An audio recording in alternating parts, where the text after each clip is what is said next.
Welcome to Awaken Life Radio, a podcast about being a spiritual being, having a human experience in a world gone mad. Each week, we will discuss how you can heal yourself, cultivate your intuitive superpowers, and be a sacred vessel for planetary healing. I am your host, Narayani Gaia.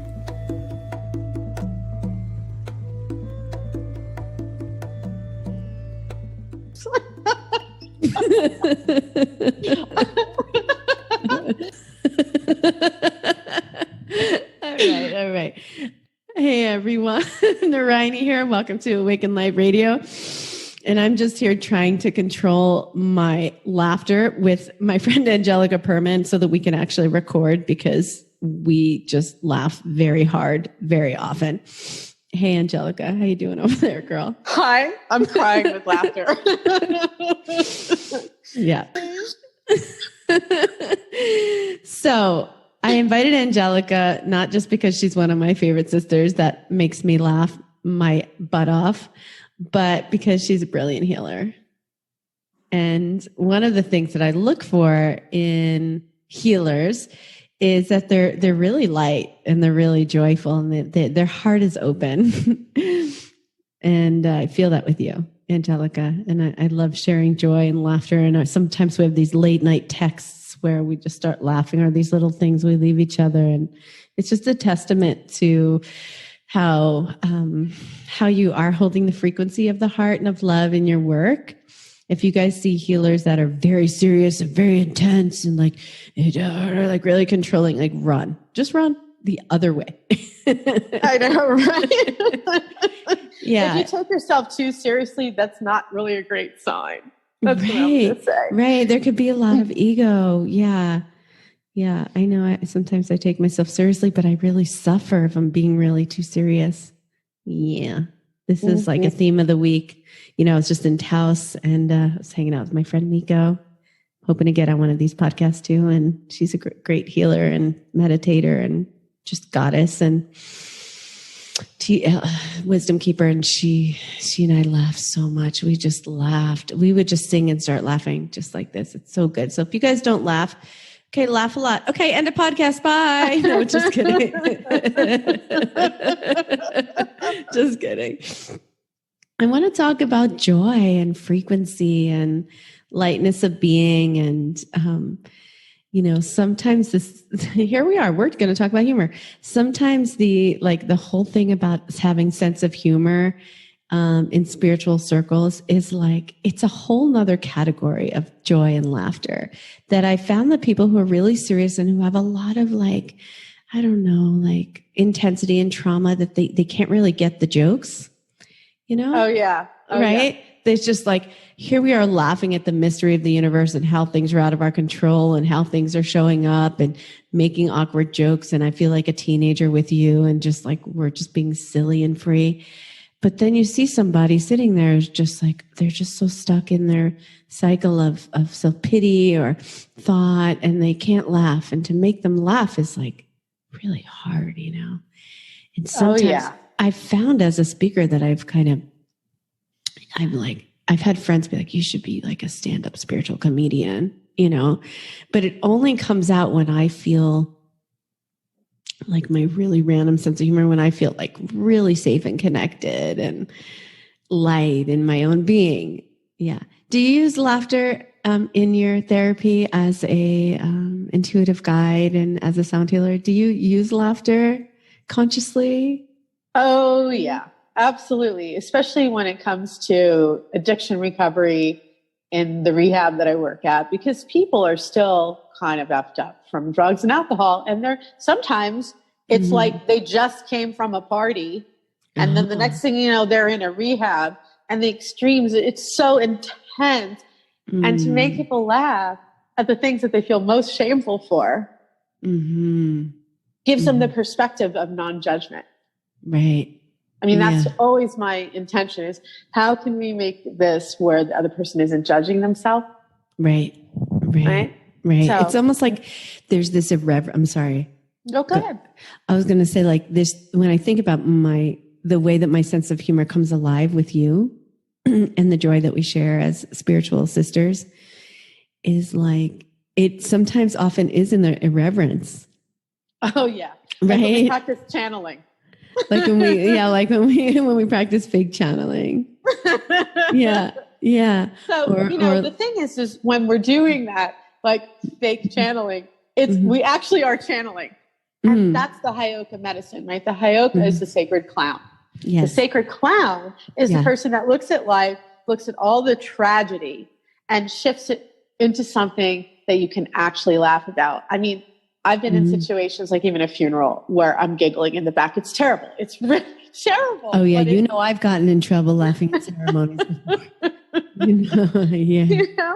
Right. And really this time we're in this place where people are really taking things really seriously, which, I mean, they should. There's a lot of intense things going on. But now, even humor, we can't just say whatever we want. Irreverent is no longer the flavor of the day for comedy. I love that you brought in the heyokah medicine.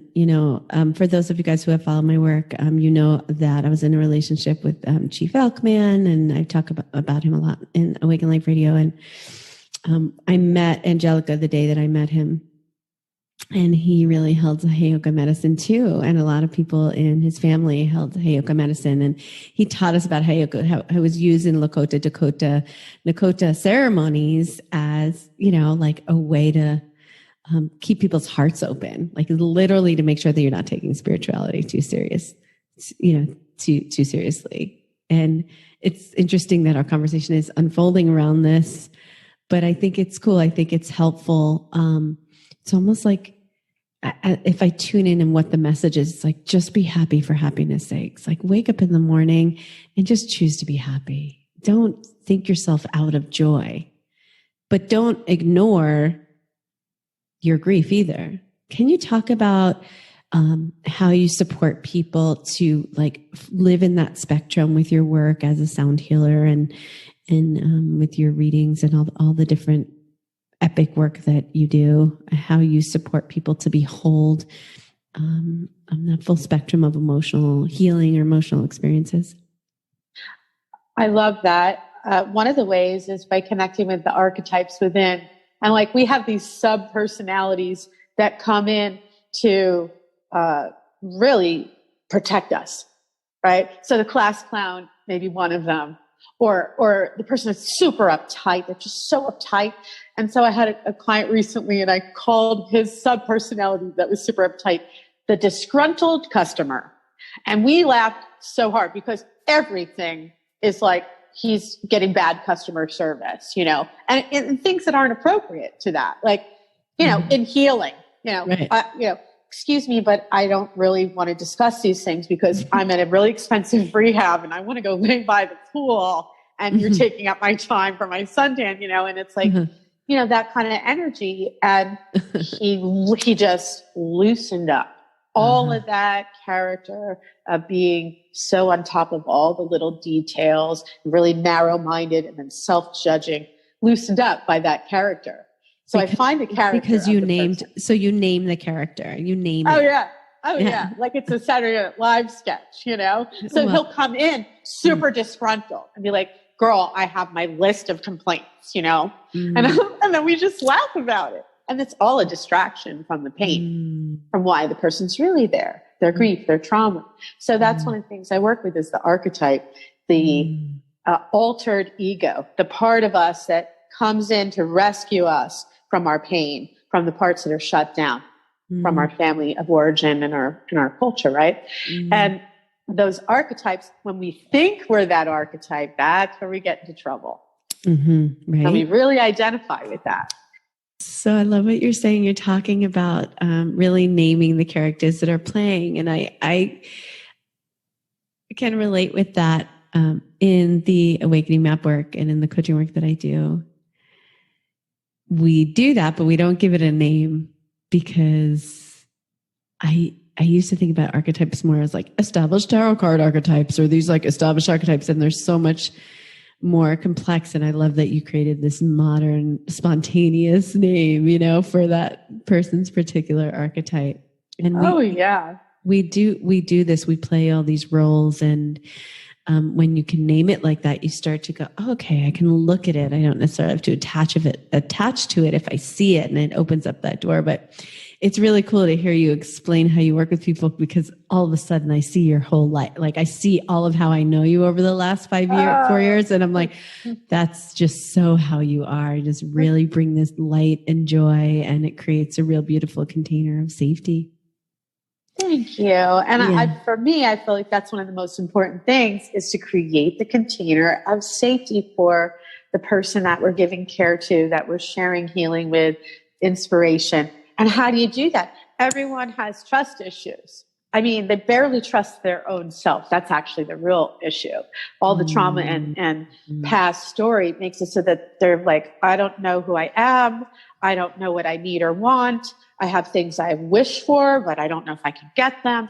I don't know how to listen to the positive still voice inside instead of this negative, dark, inner evil voice that says all the negative, bad things. Like, no one will ever know, just this once, you can stop tomorrow. These kind of things. And so I talk about the voices in people's heads, and I go, so which one was it? And then and then they say it, and I go, oh yeah, I get that one too. And I go, what about this one? And they go, yeah. I go, how about this one? Fuck it.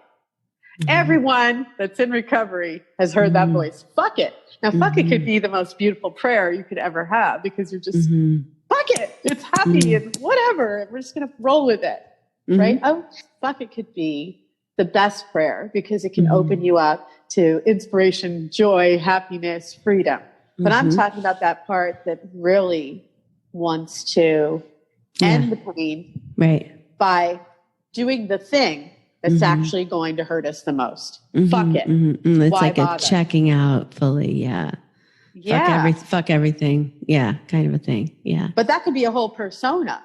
So Bette Midler, there was this little movie one time where Bette Midler was doing this lounge lizard act, and it was for Dave Letterman. And the whole character was, why bother? And she was like in this smoky room, and all she would say, she'd smoke her cigarette. She looked like she'd been drinking for 40 years, drinking a martini. And she'd go, why bother? And that why bother is also fuck it. It's the part that gives up. Gives up completely. Yeah. Right? But that's also the part that laughter can cure, because it kind of discombobulates your brain from the self-judgment. Right. I used to hear a lot from my mentor. She would say, if you can keep them laughing, you keep them breathing. Like they're thinking, like, because when we're doing a lot of transformational work, it gets very intense.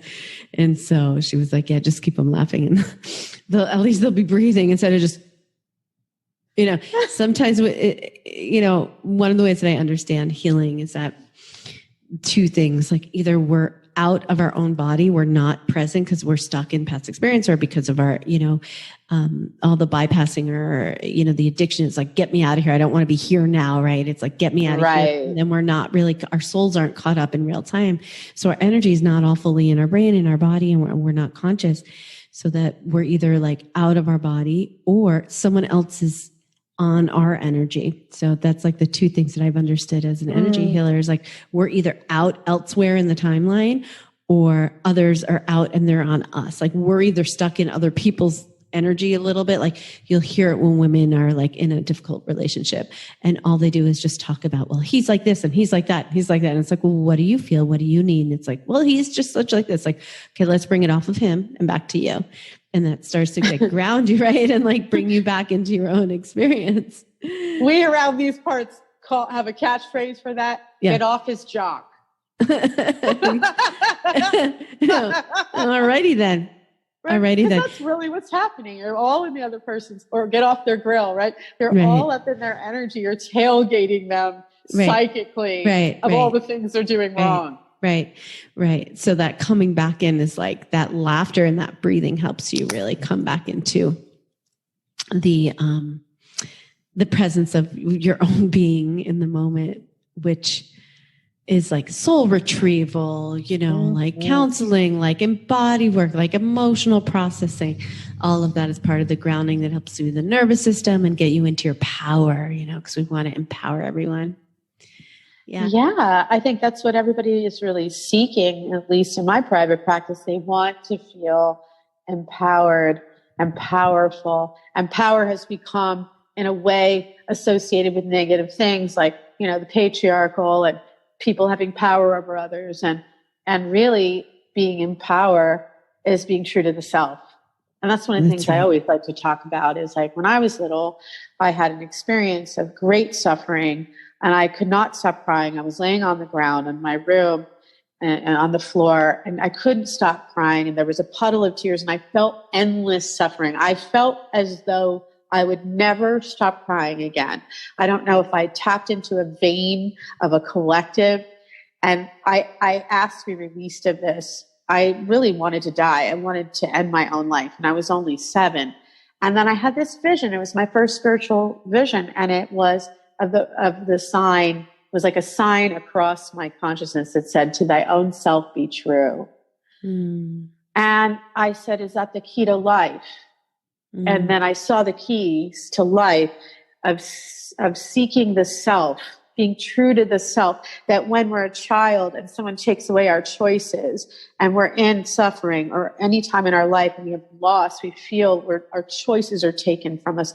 All we truly have left is the self, this being here, the essence of ourself. And these altered egos of our sub-personalities to protect ourselves, they're interesting. They make a great persona and they make life fun. The fact that we all have such characters in our life, who doesn't love a character, right?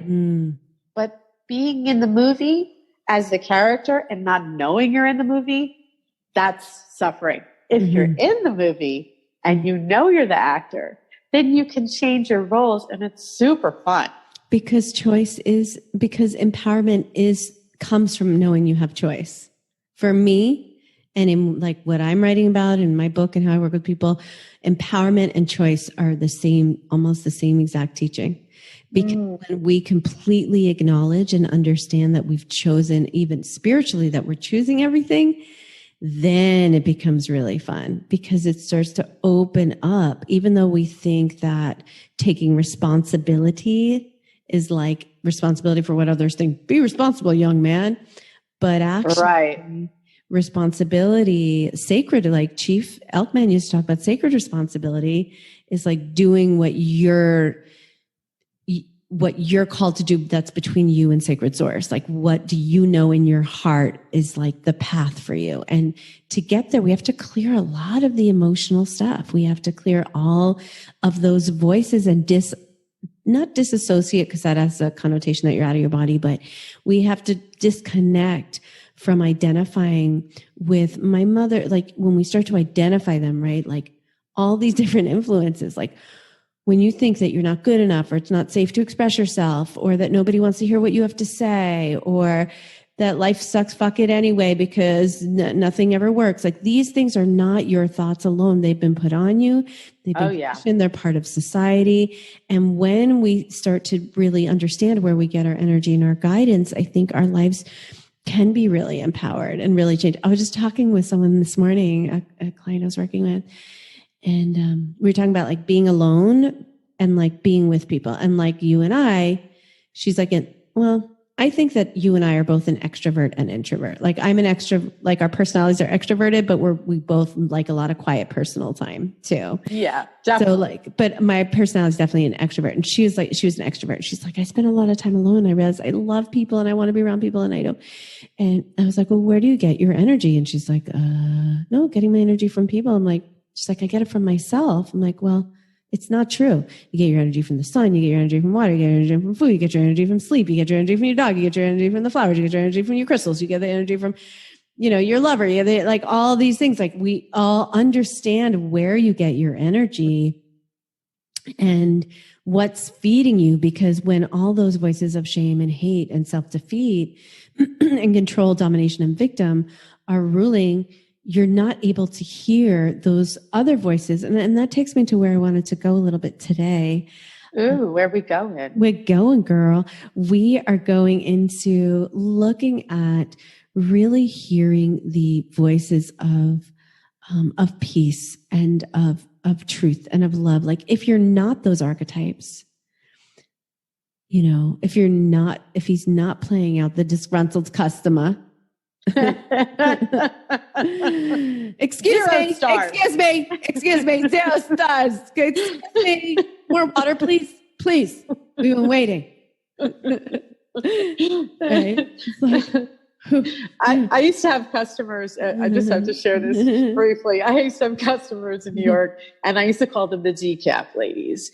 And they'd be like, "Oh, miss, more lemon. Oh, miss, more decaf. Oh, miss, more decaf. More water, more lemon, more napkins," and run me ragged, right? And I would be like so stressed out. And they would leave you like $1. Wait, and then they go like this: "Oh, miss, more decaf, and your phone number." And I'd be like, "What do you want my phone number for?" Mm-hmm.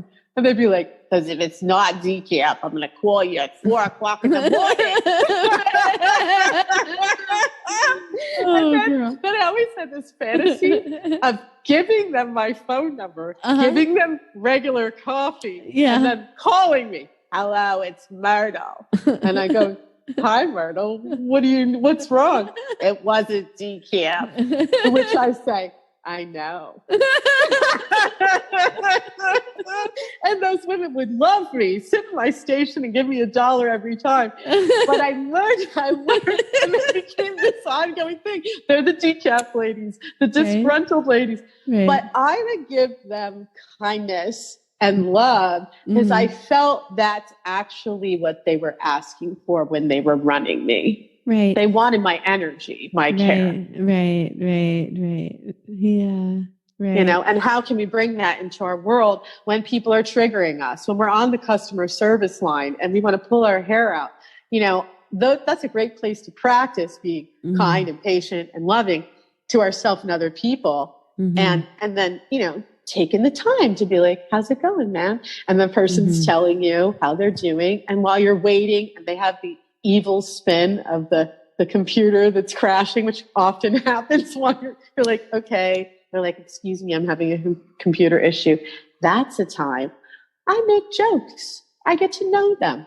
I say all kinds of funny, off-colored, crazy things. And then I thank them. And you know what? They solve a lot of my problems because I'm giving that positive energy. And I feel like if we do that, that's actually an act of self-love, being kind to other people, caring, loving, more patient. It actually makes us feel good. We get off the call from the customer, you know, service line for our broken phone, happy because we gave that to somebody else. And then instead of dreading these mundane little things and dismissing them, oh no, they make up your life. Especially now, we got a lot of those things. So why not make it fun? Yeah. My friend Liz and I call that love activism. Oh, it's like we talk about it all the time. Like this morning I went to, you know, I'm in Kansas. I'm on my summer tour. So I'm not in Kansas by the time you guys are hearing this, but I was in Kansas. And are you in the future right now talking about how you're not in Kansas? That's you're listening in you're listening in the future. In the future now, I'm no longer in Kansas, but in the past, in this moment, I was in Kansas. And this morning I was just paying like my third night. Like I had to go down there and I'd really connected with this lady.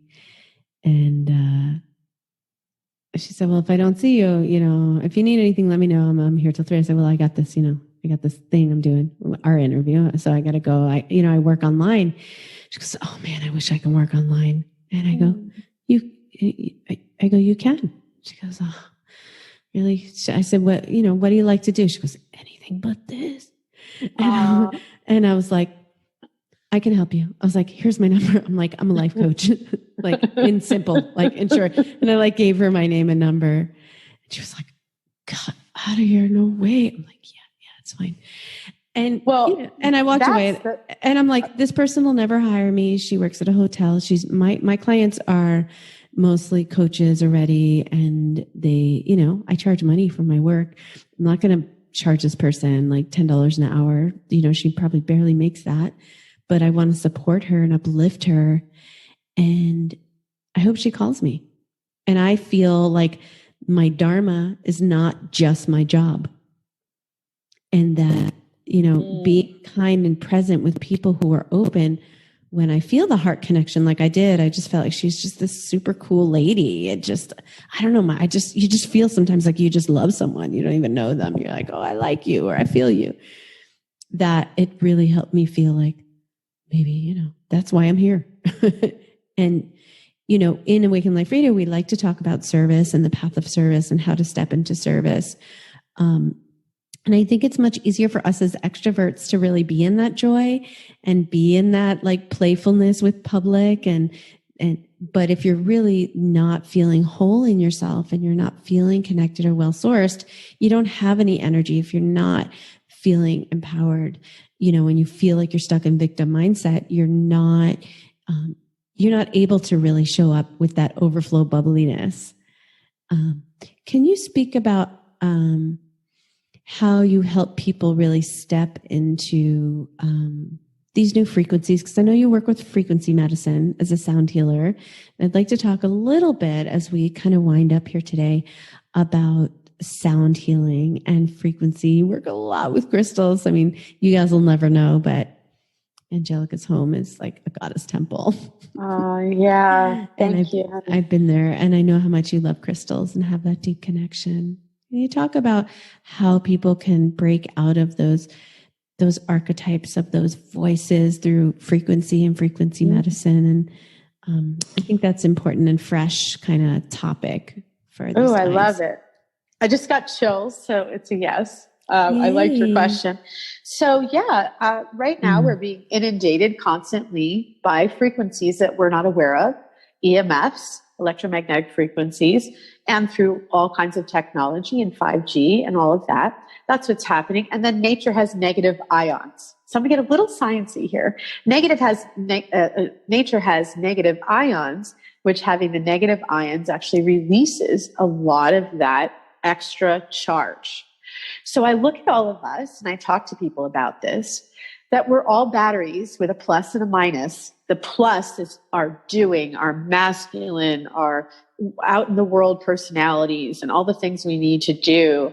And we become a human doing. And then the minus is more of our feminine receptivity, nature, grounding, this kind of thing, tears, sweat lodge, things that release the charge. Most of us are not releasing the charge. We are overcharged. We have too much of the plus. And what happens is we have anxiety, depression.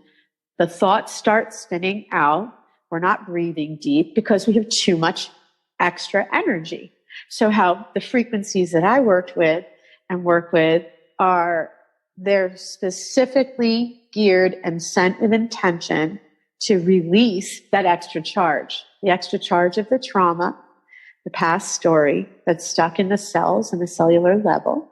So it's also the practitioner. So the practitioner here very mindfully intends that every note, every sound, every word is to uplift the vibration of the other person. And therefore, after they've listened to these things, they feel lighter. So that's always my intention. So that's the long end of it. And the short end is, that's the long story about how frequencies clear and uplift, especially during these times. And it doesn't really matter what kind of music you like. There are different practitioners you may find someone that's a heavy metal singer that actually has this information. They know what they're doing to move out anger by playing certain notes that seem dissident. And they don't all have to be peaceful, ambient sounds for healing to take place, right?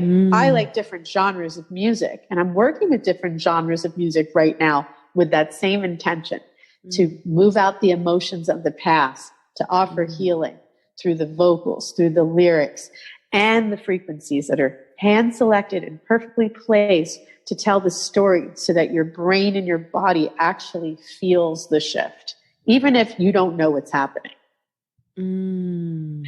So this week I was in a sound bath, and one of my clients had never in his life done anything spiritual in his life and never had a sound bath.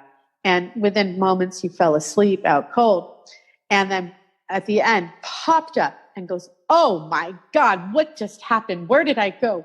Holy shit, that was amazing. I was a complete non-believer. I feel totally different.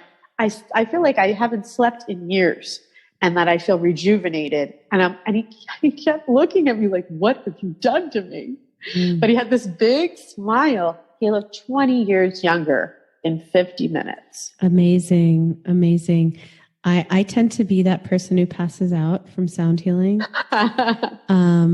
I have a friend who I'm hoping to get on this podcast, Tara Singh, who's a Kundalini yoga elder, and he plays gongs. And yeah, the same with the biomap frequency. Like I pass right out. I must have because I have a lot of energy. So it helps disperse all that energy. That makes sense. Do crystals have negative ions too? Do all crystals have negative ions? I believe so. I mean, I don't know scientifically the actual answer to that, but I do know that they resonate on different levels. So it seems as though each crystal has a certain frequency or an elemental makeup in the element chart that you put certain elements together. Some are more dense, some are lighter. And then whether there's iron or different things in them, that's how they actually, it's like, that's how they are medicinal. So some crystals are more dense. So they're great for grounding. Yeah. They're heavier and they literally make you feel grounded. Where others are very lightweight, higher, let's say they're higher frequency in the sense of that they're not as dense physically. Right. I love me some Amazon. Oh my God. I was going to call it Amazonite. That just popped in. I think I need Amazonite because I meant amethyst. Amethyst. I'm looking at the amethyst, but I love amethyst because it's great to help you to sleep, to have it in your bedroom actually, and for meditation. Yeah, I usually have an amethyst on my altar and by my bed when I'm not traveling. It's interesting. I was in, we haven't talked that much. We haven't talked since I left Malibu about a month ago, but, I went through Sedona and, I was in Arizona. And when I was in Arizona, I just kept thinking about crystals. I just wanted crystals. And I went and I met this amazing woman who makes gongs.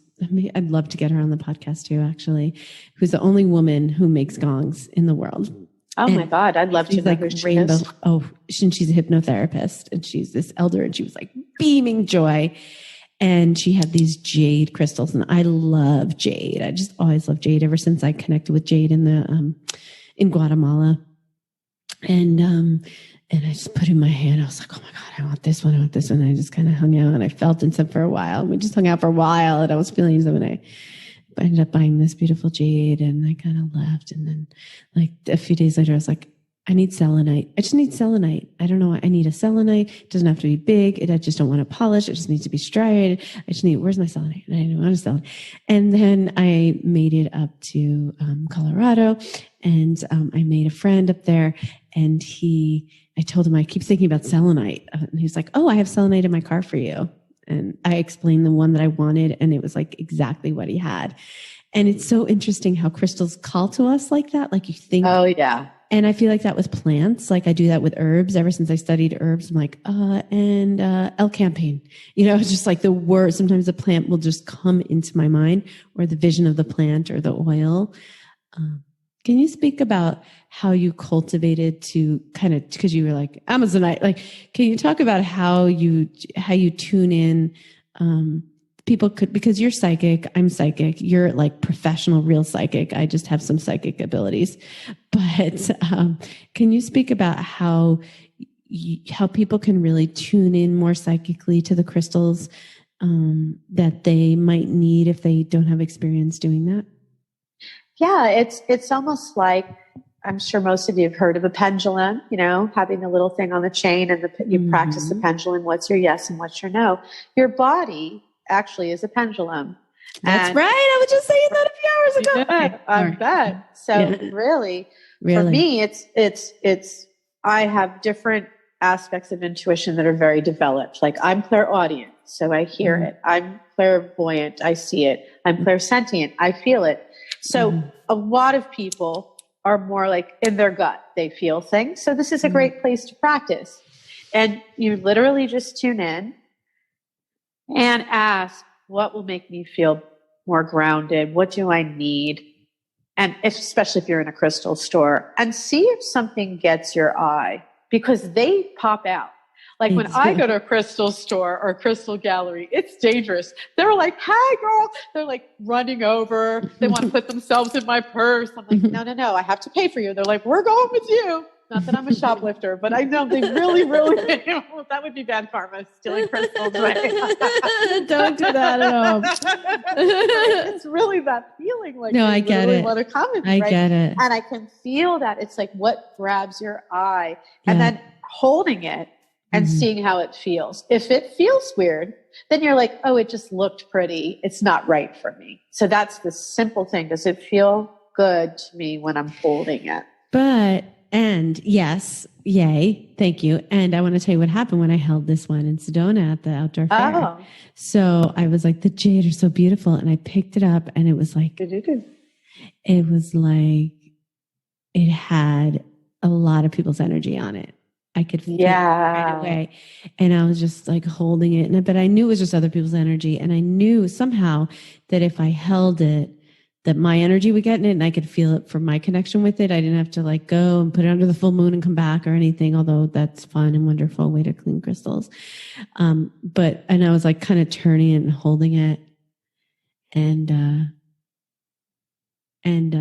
I was holding and turning it. And then I said, yeah, there's a lot of energy. I'm just like vibing with it. She goes, oh yeah, you're kind of clearing it, doing your thing. I'm like, no, I'm just holding it and letting my energy like connect with it underneath, and because I work a lot with my hands, I could do that. I don't mind. Like I was a massage therapist for 20 years. So I just like, I'm not afraid to like touch bad energy and like move it out of the way, but that was interesting because it wasn't that it didn't feel good. It was just, it needed a little cleansing. So that might happen to you guys in store.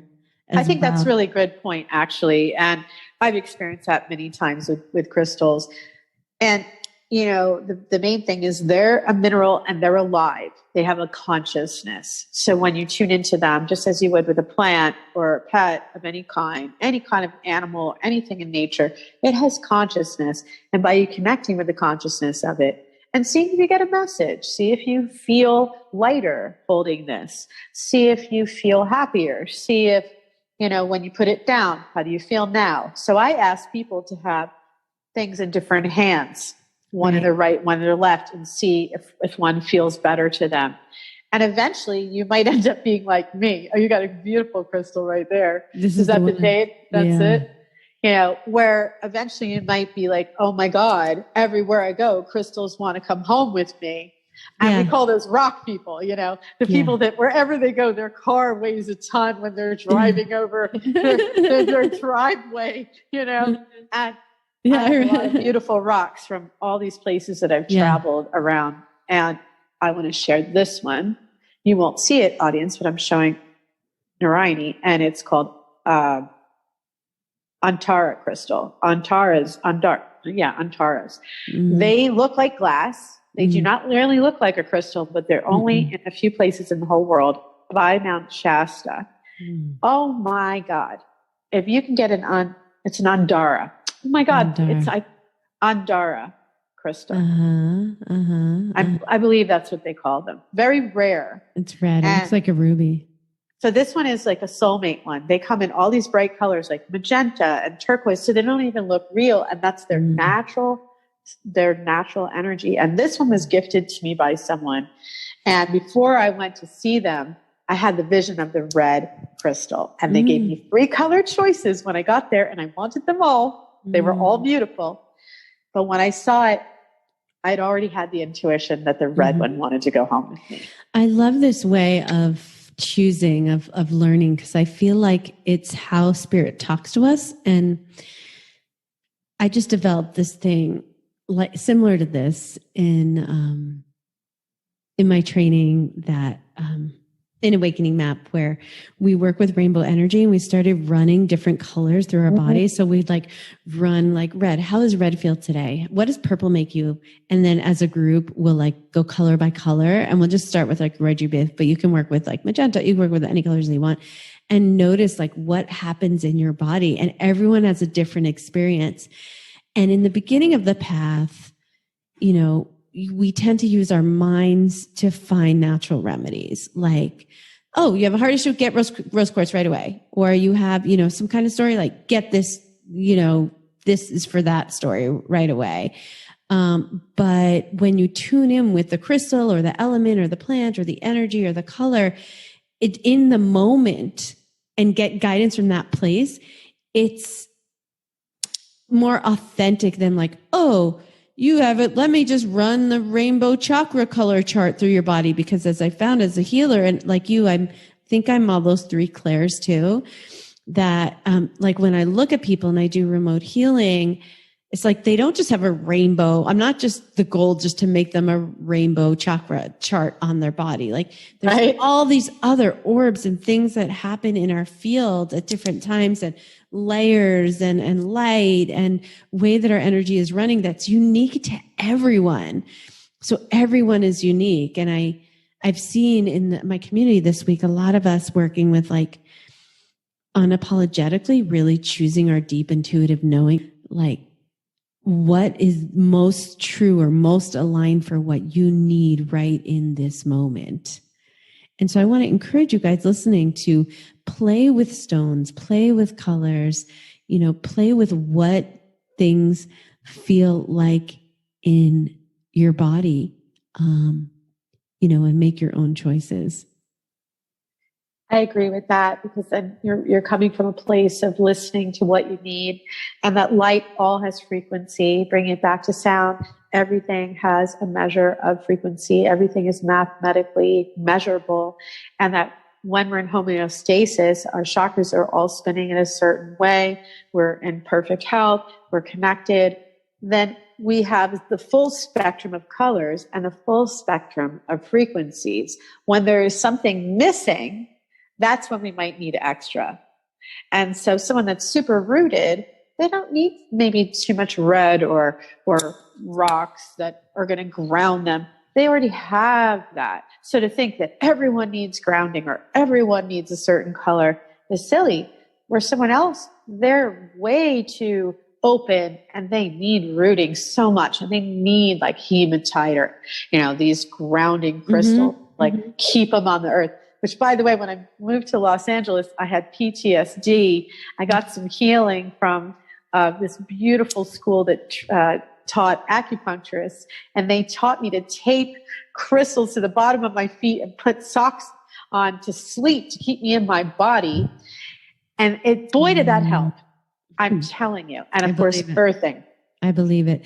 And that said, you guys and gals who are listening and everyone in between and around, when you're waking up and you're learning new information and you find a remedy, it's very common that then you want to tell everyone that one remedy and that everyone needs that.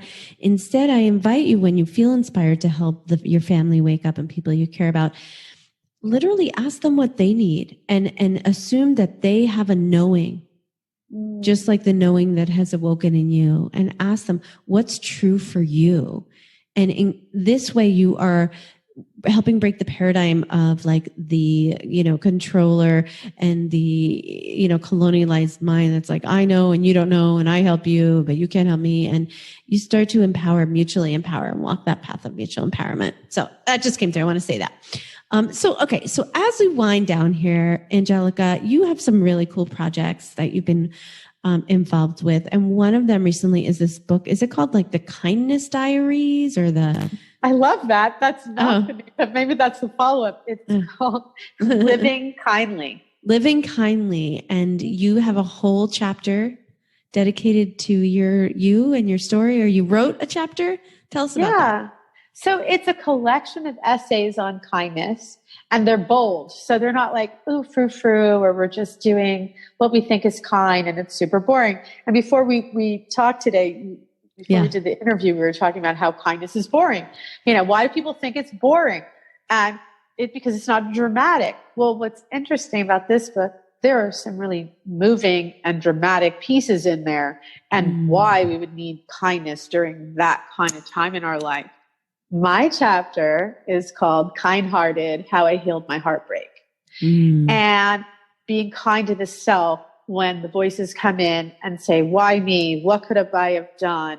in a traumatic event of loss, of sudden change, of sudden breakup out of nowhere for someone that you might think would be your life partner, and then they're gone and you never see them again. That's what happened in my case, never to be heard from again. And so it was a sudden shock, devastating, all the things that you think are going to happen in your mind. Those are ghosts. Those are the things that you never get to live with the person. So in the stages of grief, that's part of the grief, is all the things you thought you were going to do with them. Yes. And that's why I wrote the chapters. I realized I needed to dive deep into my own healing, be kind to myself during this time. And it was dark. It was messy. It was intense.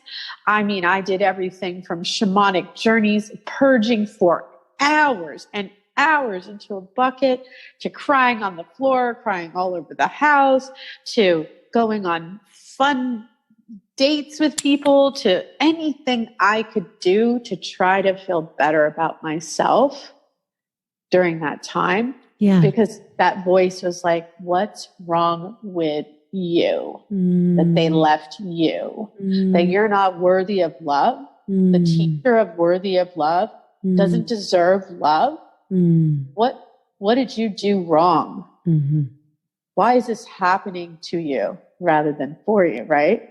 And I had to face that demon. It's a demon.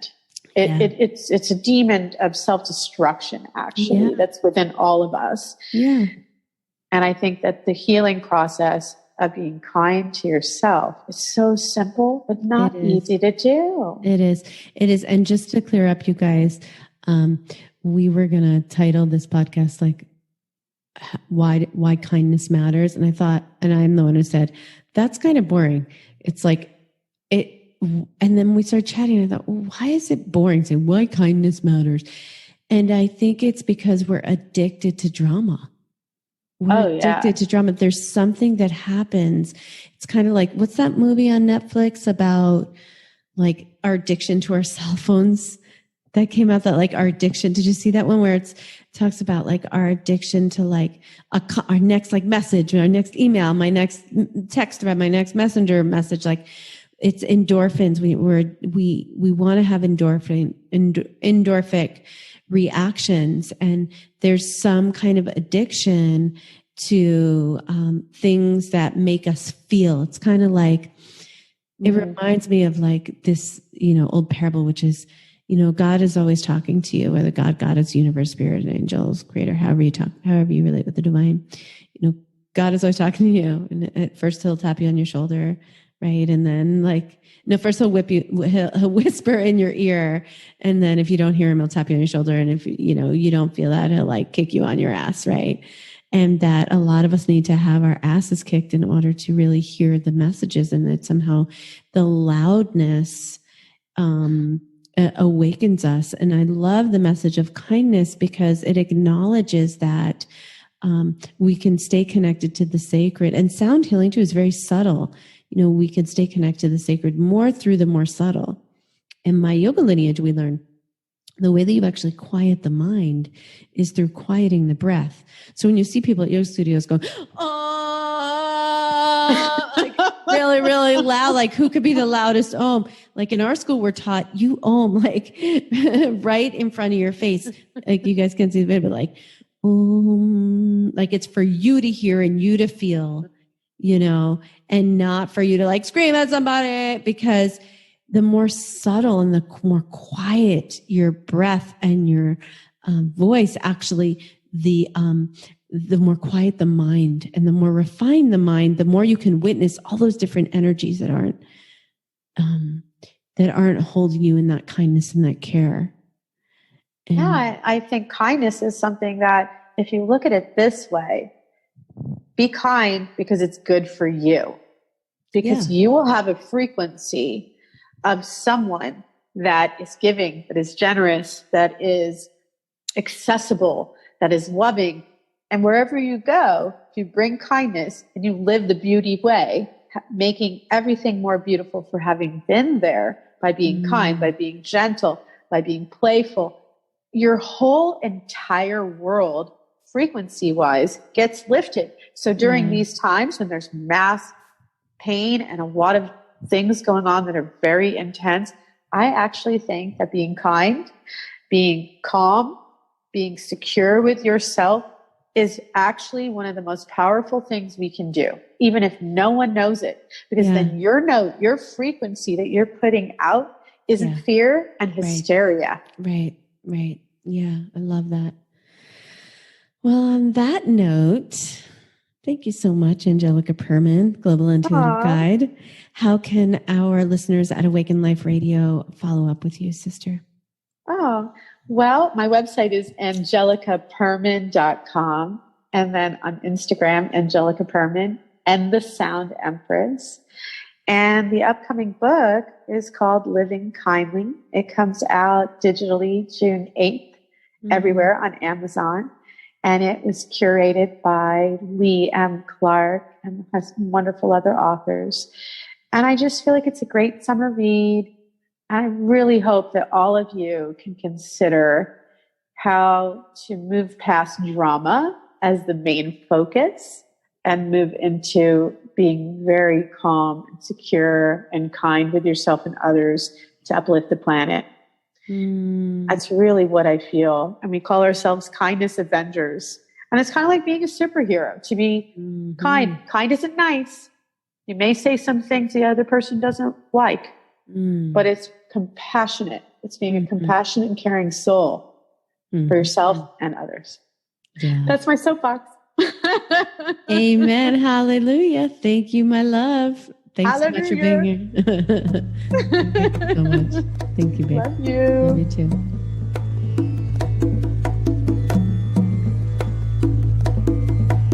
If you enjoyed listening to today's episode, and I sure hope you did, you can listen to Awaken Life Radio wherever you listen to your favorite podcasts. To join the conversation, hop on over to our Facebook group at facebook.com/groups/Awakened Life Tribe. You can join us there and share any thoughts, feelings, insights, or questions that you have from listening to Awaken Life Radio, and we can interact and connect more. Also, in order to support you in your manifesting journey, you can now access 12 manifesting affirmations, a free gift available now on my website at narayanigaya.com/free-gift. Thank you again so much for checking out today's episode, and we'll see you next time. Namaste.